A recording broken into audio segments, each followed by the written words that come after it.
Maya sat frozen beneath the glittering chandelier of her own engagement party, the soft music and clinking glasses blending into a dull roar in her ears as her fine teeth in.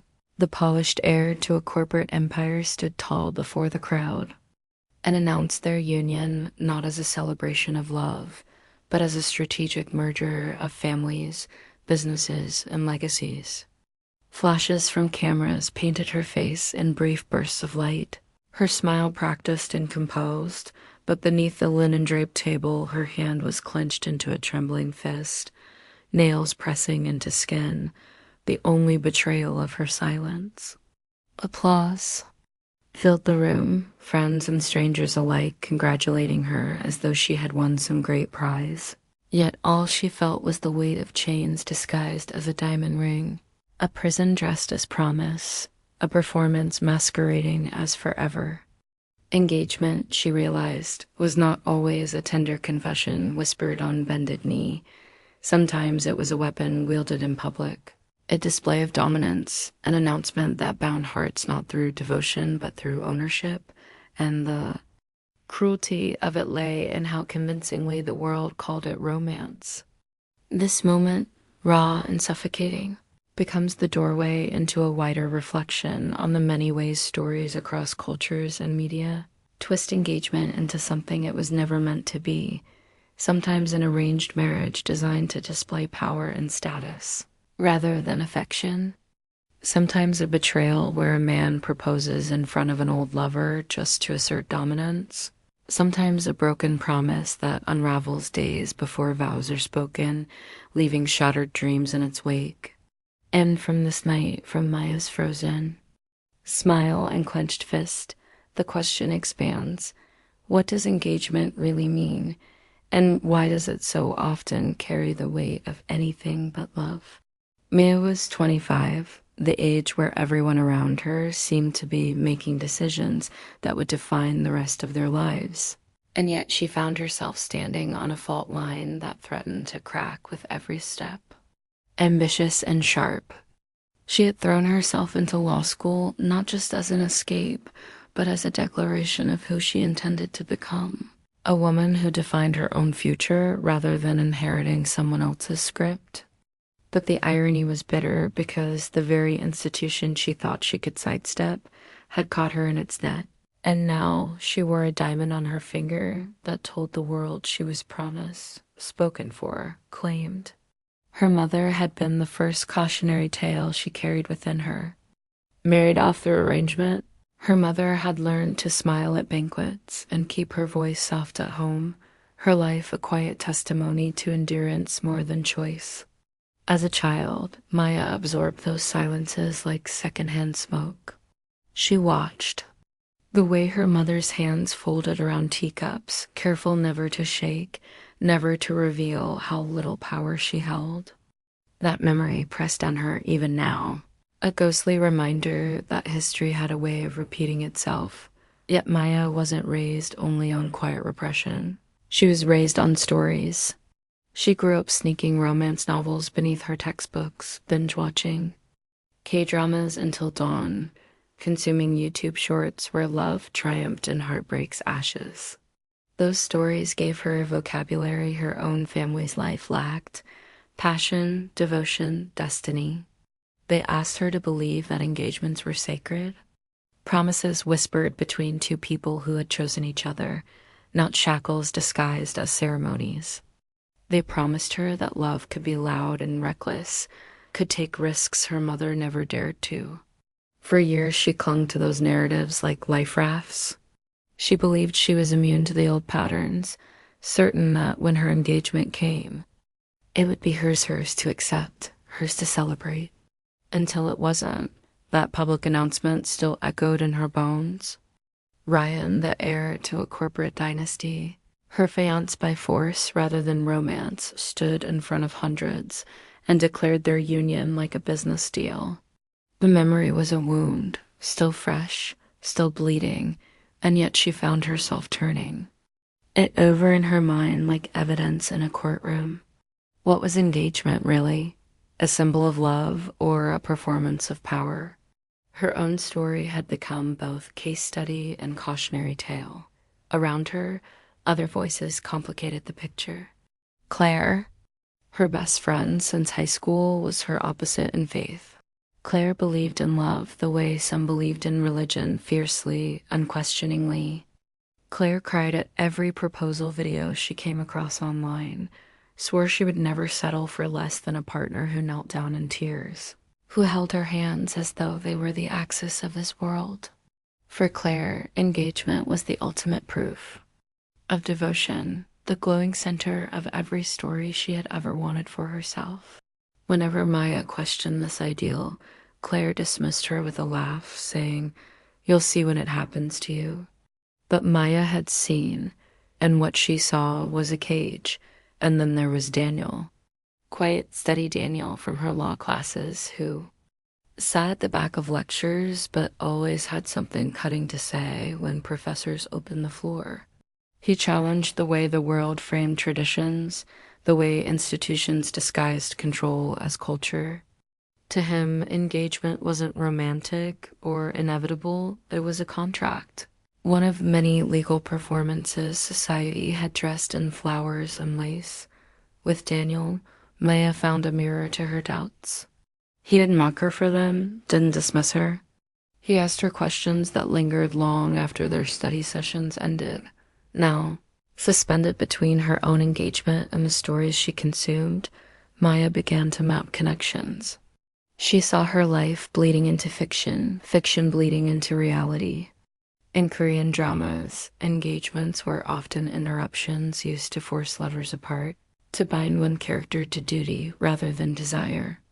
In Western romances, engagements were climaxes, the fairy tale end where love was proven in front of cheering crowds. And in her mother's past, engagement was neither romance nor climax, but obligation, quiet and unavoidable. Where did her story fit? Was she trapped inside her mother's echo, or was she standing at the beginning of something new? The setup was this: Maya's life had become both experiment and lens. Her heart was a battlefield, her mind a courtroom, and the word engagement was on trial. Every memory, every conversation, every media trope she had ever absorbed was now evidence. And from this crucible, she would begin to sift through meanings: love or control, choice or coercion, promise or prison. Through her voice, the story widened because her engagement was no longer just her own. It was a question asked across cultures, across stories, across time. And in answering it, she might finally discover who she was willing to become. The moment was meant to be perfect, but instead it shattered at the center of the glittering ballroom. Ryan's voice rang out, not with tenderness, but with calculation. His arm around Maya's waist as he smiled for the cameras and introduced her not as the love of his life, but as his future business partner. And the room erupted in polite laughter, the kind that cut deeper than silence, because every guest, every camera, every applauding hand turned her engagement into a public contract instead of a private vow.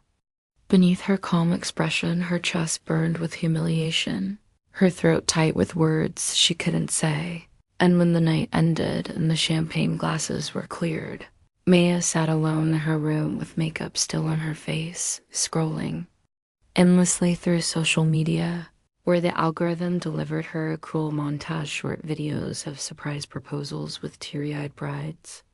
Web novel chapters where betrothals broke just before the wedding, highlighted passages from romance books where love was proven with a ring, all of it mocking her silence, reminding her that what the world celebrated as romance could so easily be performance, power, or betrayal.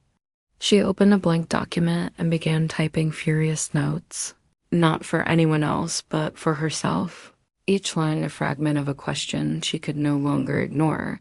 What did these tropes say about us? Why do we repeat them? Why do we pretend they are universal truths? And in that quiet rage, something shifted, because Maya realized she would not only endure this engagement, but investigate it, dissect it, expose it, if she could not claim the narrative in her own life. She would claim the narrative and story itself, turning her heartbreak into the beginning of an inquiry that could reveal whether engagement was ever truly about love at all. Maya's days blurred into a strange dual existence. On the surface, she wore the diamond and smiled for Ryan's carefully staged appearances, but privately she dove headfirst into the stories that had shaped her, pulling threads of meaning from books, web novels, and endless streams of short-form videos until her own life began to echo with their tropes. In the heavy silences of her apartment, she reread Austen and Brontë, their heroines bound by contracts and family duty, their engagements not declarations of passion but negotiations of survival. And the resonance was suffocating because she too was caught in a business deal disguised as romance, her every gesture scrutinized, her every choice narrowed to what Ryan's family allowed. Then, almost rebelliously, she turned to web novels, scrolling through chapter after chapter of toxic engagements, forced proposals, and heroines who clawed their way to freedom, each arc screaming of betrayal and survival until she began to see her own clenched fists reflected in their strength, her own anger sharpened into the possibility of escape, of becoming the woman who says no instead of the woman who endures. But the most haunting parallels came in the form of YouTube shorts and TikTok edits, 10 seconds of public proposals where women sobbed with joy or walked away in fury. Clips that went viral for their raw humiliation, and Maya felt her chest tighten because she feared her life might collapse into one of those fleeting spectacles. Her heartbreak reduced to entertainment, her pain consumed by millions as cheap drama. Caught in the storm, the conflict deepened. Ryan's hand tightened at her back in every appearance, his whispered reminders to play along, carrying both threat and expectation, while Claire begged her to trust love, to believe that even imperfect beginnings could lead to true connection. Her romantic faith clashing violently with Maya's doubt, and then Daniel's steady and unervingly direct, shattered her avoidance with a single question: what do you want? And that question lodged itself inside her like a blade, because beneath the noise of duty, fear, and fantasy, she realized she had no answer yet, only the rising tension of a heart pulled between surrender and defiance. The night of the corporate gala gleamed like a stage built for someone else's story crystal chandeliers, velvet gowns, cameras broadcasting live to thousands, and at its center, Ryan with his polished smile, ready to claim victory not just over business rivals, but over her. When he knelt with a velvet box, the crowd gasped on cue, the live stream flooded with heart emojis, and every lens turned to capture the moment the dutiful fiancé would nod and seal the deal. But Maya's pulse thundered with something sharper than fear, something closer to fury. And when the microphone was offered to her, she did not whisper a rehearsed yes. She stood trembling but unbroken, her voice cutting through the glittering silence as she dismantled the spectacle itself, speaking of Austen's heroines. Bound by duty, of web novel heroines who clawed free from toxic promises, of viral shorts that turned heartbreak into performance, and then of her own engagement, stripping it bare before the world as a transaction dressed up in romance, a cage, disguised as destiny. The ballroom froze, the cameras caught every word. The audience shifted from polite smiles to stunned silence, and Ryan's confident mask cracked as Maya's speech became both confession and indictment, exposing not only him but the hypocrisy of every culture that had applauded control in the name of tradition. And then, before applause or outrage could swallow her, she slipped the ring from her finger, set it on the podium, and walked out beneath the glare of lights and the roar of cameras, leaving behind a spectacle that felt at once like the climax of a web novel, the raw drama of a viral YouTube short, and the cathartic twist of a modern romance, her own story, finally rested back in one irreversible, unforgettable moment. In the weeks after the gala, Maya shed the trappings of a life that had never been hers. she moved out of Ryan's luxury apartment, boxed away the designer gowns chosen for her, and stepped into a smaller, quieter space that for the first time felt like it belonged to her. And in the stillness, she began piecing together the furious notes she had once scribbled in secrecy, shaping them into essays that bled with honesty and insight, publishing them under the title Engagements, Promises, or Prisons. Her words struck a chord shared by women who had endured arranged contracts, broken betrothals, viral humiliations, and her blog became less a diary than a platform, a place where silence was broken and stories converged. Claire stood beside her through it all, admitting that though she still believed in love, believed in the kind of proposal that could make her cry, she respected Maya's truth, and together they wove a friendship that no longer required agreement, only understanding. Daniel, steady and sharp as ever, pushed her further, urging her to take her questions into her career, to use law not just as shield, but as sword, to challenge the contracts and structures that disguised control as tradition, and for the first time Maya saw her heartbreak not as an isolated wound, but as part of a vast cultural conversation, one she had the power to shape with both her voice and her future profession. And in that realization came quiet empowerment, because love, engagement, marriage, all of it might remain tangled with power and expectation. But she no longer stood as victim or silent partner.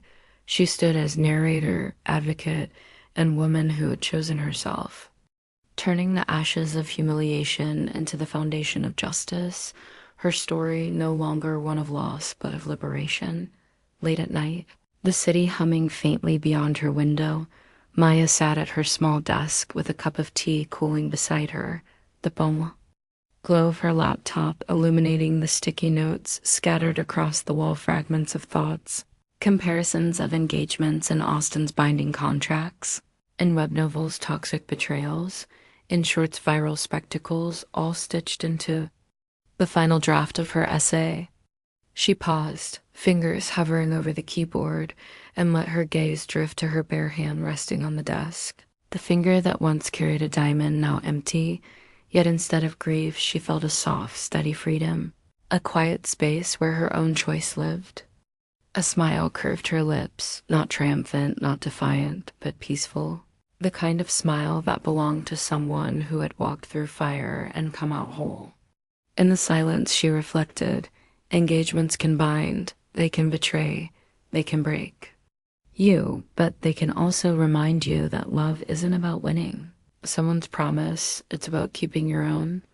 And as she saved her work and leaned back, the moment held a stillness like closure, a fade not into spectacle but into empowerment, her story ending not with applause or heartbreak, but with a quiet certainty of freedom reclaimed.